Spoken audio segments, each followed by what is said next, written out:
bulletin sur Fraternité FM. Très heureuse de vous savoir nombreux à suivre ce numéro du bulletin de l'information. Madame, monsieur, bonjour. Dans les titres de ce 20h, 5 morts, 2 blessés graves et d'importants dégâts matériels. C'est le bilan d'un nouvel accident de circulation survenu dans la commune de Glazoué. Le drame a impliqué un véhicule de transport en commun de 9 places et un autre en provenance du nord du pays. Les détails sont à suivre dans ce bulletin. Et pendant ce temps, en prélude à la rentrée scolaire et universitaire 2025-2026, gouvernement et syndicats se sont retrouvés pour une session extraordinaire du cadre de concertation et de négociation. Objectif pour présenter aux partenaires sociaux les mesures déjà prises pour une rentrée apaisée et recueillir leurs doléances, propositions et suggestions. Vous aurez les précisions dans ce bulletin de l'information. À ces principaux titres s'ajouteront bien d'autres informations d'actualité africaine et sportive.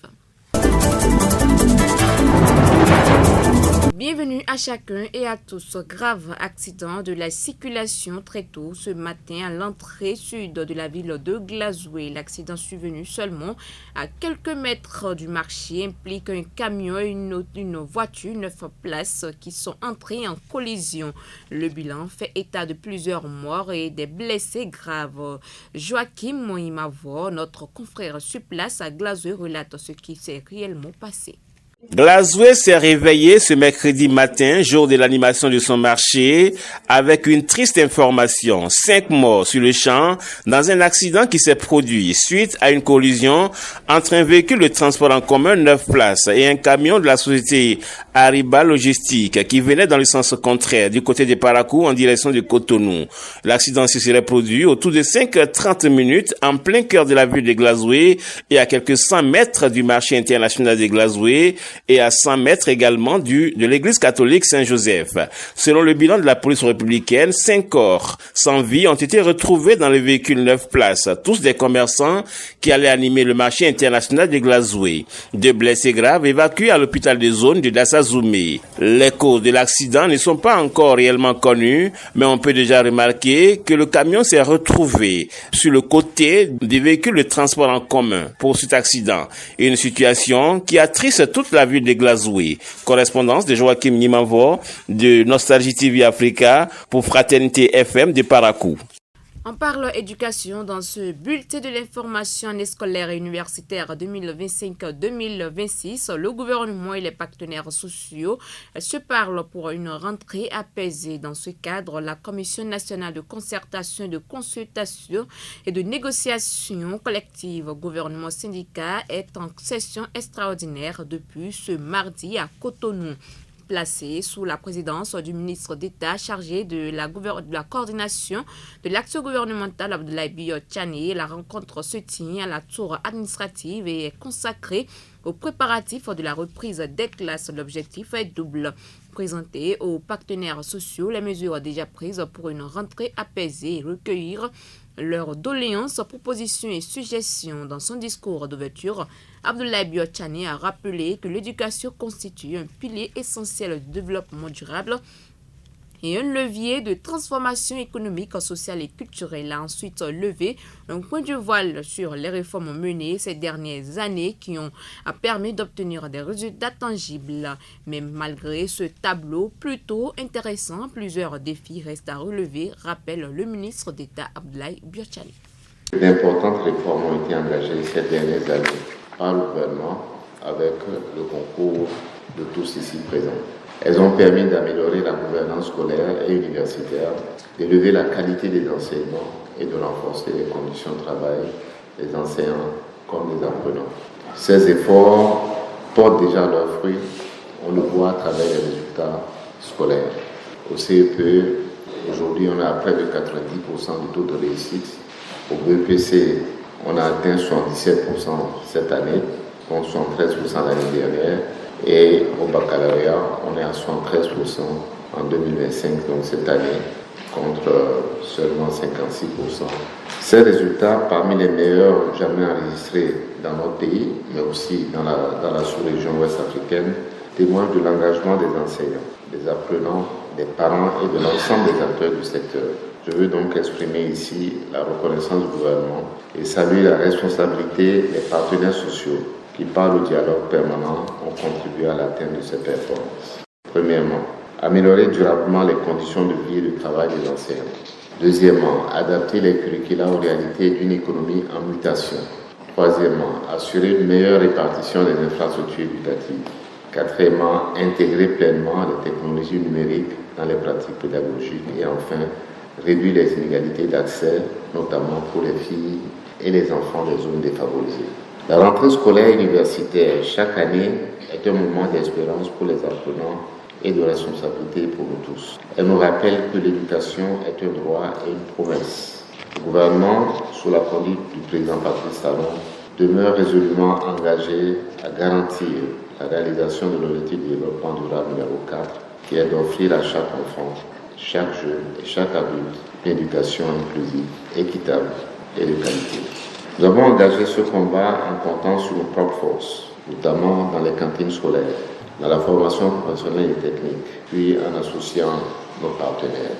Mais aussitôt, la séance ouverte que la Confédération syndicale des travailleurs du Bénin, la CSTB, claque la porte. Le secrétaire général de cette centrale syndicale dénonce la légèreté des sujets au menu des discussions. Kassa Mampo. C'est la précarité de l'emploi. Le privé n'est pas protégé. On devait revenir sur ça aussi. On n'est pas encore revenu sur ça. Et maintenant, on nous invite pour préparer la rentrée. Pour nous préparer la rentrée, ce n'est pas nous annoncer que les primes de rentrée seront payées. C'est ça. Ils nous ont donné un document qui donne le contenu de la séance. Les primes de rentrée seront payées. Les enseignants ont été affectés, les conseillers pédagogiques et les inspecteurs ont été affectés. Un quart des subventions des écoles sera versé. Donc c'est des dispositions administratives prises. Comme si en janvier, le gouvernement pouvait réunir les travailleurs et leur dire au cours de l'année 2025, les salaires seront payés à chaque fin du mois. Où se trouve la nouvelle là? Ce à quoi nous nous attendions, c'est un reversement des AME en tant qu'agents fonctionnels de l'État. Les contractuels locaux des lycées qui sont restés dans des conditions de précarité pendant des années, des lycées et des collèges. La question du recrutement, du manque d'enseignants, depuis la maternelle jusqu'au supérieur. En plus bref, à présent, attaque armée et enlèvement signalé cette nuit à Kalalé, dans le département du Borgou. Les populations ont été réveillées tôt ce mercredi, 10 septembre 2025, par des crépitements d'armes. Selon les premières informations, il s'agirait d'une attaque armée rapidement contenue grâce à la promptitude et à la vigilance des forces de l'ordre. Le commissariat du Kalalé Centre aurait été la principale cible des assaillants mis en déroute en un temps record.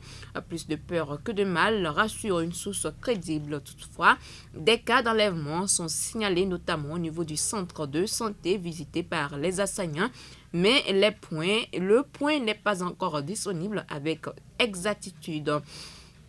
Située à 163 km de Parakou, la commune de Kalalé couvre une superficie de 3586 km². Cette attaque, dont la situation reste encore en cours de clarification, intervient seulement quelques jours après une offensive repoussée avec succès près du parc Pandiari, confirmant la détermination des forces armées béninoises et sécuriser le territoire national. Place à présent aux nouvelles internationales.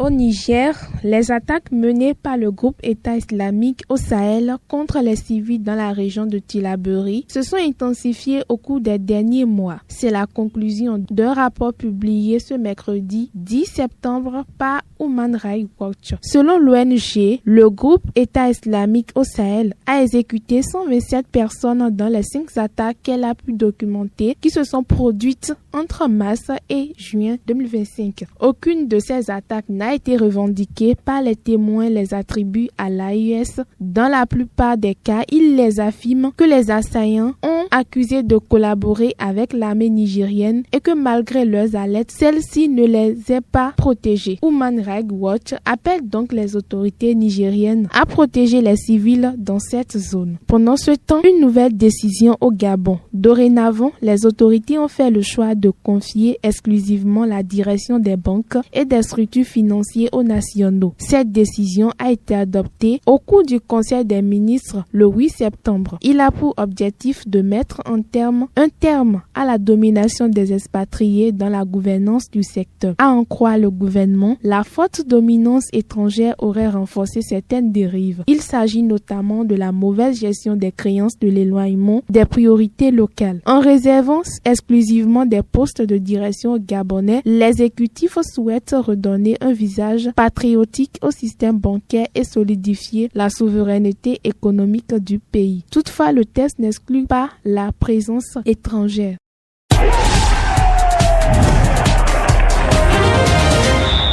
Vous l'avez compris, c'est l'heure de vous mettre au parfum de l'actualité sportive. Et pour en parler, je reçois Jacques Degbé, qualificatif mondial 2026, zone Afrique, le classement dans le groupe du Bénin.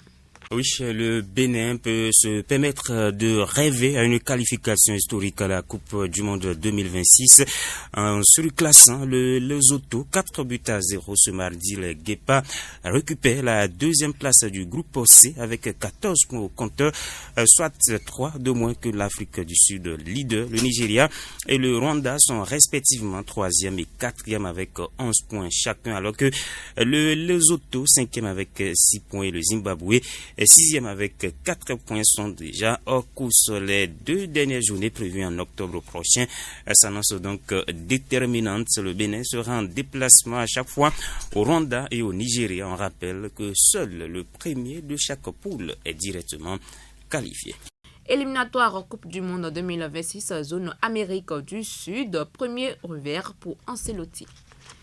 Oui, déjà qualifié, le Brésil a conclu sa campagne par une défaite en Bolivie, 1-0 cette nuit, lors de la 18e et dernière journée des éliminatoires du Mondial 2026. Une équipe largement remaniée par Carlo Ancelotti, qui subit sa première défaite à la tête de la Seleção, a concédé sur un penalty transformé par Miguelito juste avant la pause à la 45e minute, plus 4. Grâce à ce succès, la Verde arrache la 7e place au Venezuela et décroche son billet pour les barrages intercontinentaux. Le Brésil, lui, termine 5e avec 28 points, mais la soirée va laisser un goût amer à son sélectionneur italien. Merci à vous, Jacques Degbé, pour ces détails. Fidèles téléspectateurs, ici s'achève ce numéro du Bulletin de l'information. Merci de nous avoir suivis. D'ici là, portez-vous bien.